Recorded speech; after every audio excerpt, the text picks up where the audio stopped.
ഈ സാക്കിയിൽ auto immune healing programme ആർക്കൊക്കെ ചെയ്യാം? പിന്നെ അത് എന്താണ് മെയിനായിട്ട് ഫോക്കസ് ചെയ്യുന്നത്? ഓക്കെ, ഓട്ടോ ഇമ്മ്യൂൺ പ്രോഗ്രാം എന്ന് പറഞ്ഞിട്ടുണ്ടെങ്കിൽ നമ്മളുടെ ഇമ്മ്യൂൺ സിസ്റ്റത്തിന് നമുക്ക് റെസ്റ്റ് കൊടുക്കുക, അതിനെ ടോളറൻ്റ് ആക്കിയിട്ടെടുക്കുക. കാരണം ഇമ്മ്യൂൺ സിസ്റ്റം നമുക്ക് വേണ്ടത് എന്തിനാ?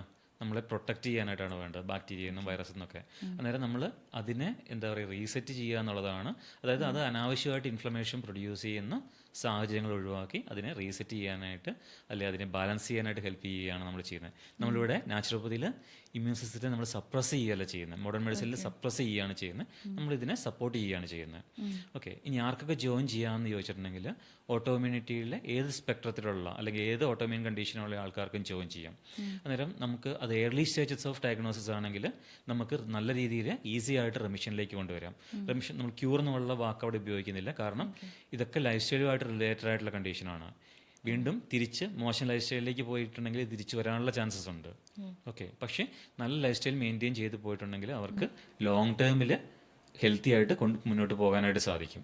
അന്നേരം ഏത് കണ്ടീഷൻസ്, ഇപ്പം റൊമറ്റോയിഡ് ആർത്രൈറ്റിസ് ആകട്ടെ, ആംഗ്ലോസിംഗ് സ്പോണ്ടിലൈറ്റിസ് ആകട്ടെ, SLE ആകട്ടെ, അങ്ങനെ ഏത് കണ്ടീഷൻസ് ആണെങ്കിലും നമുക്ക് അവരുടെ ഇൻഫ്ലമേഷൻ ലോഡ് കുറയ്ക്കാനായിട്ടും അതുപോലെ തന്നെ ഇമ്മ്യൂൺ സിസ്റ്റത്തിനെ കാമാക്കാനായിട്ട് നമുക്ക് ഈ ഓട്ടോ ഇമ്മ്യൂൺ റീസെറ്റ് പ്രോഗ്രാം കൊണ്ട് നമുക്ക് സാധിക്കും.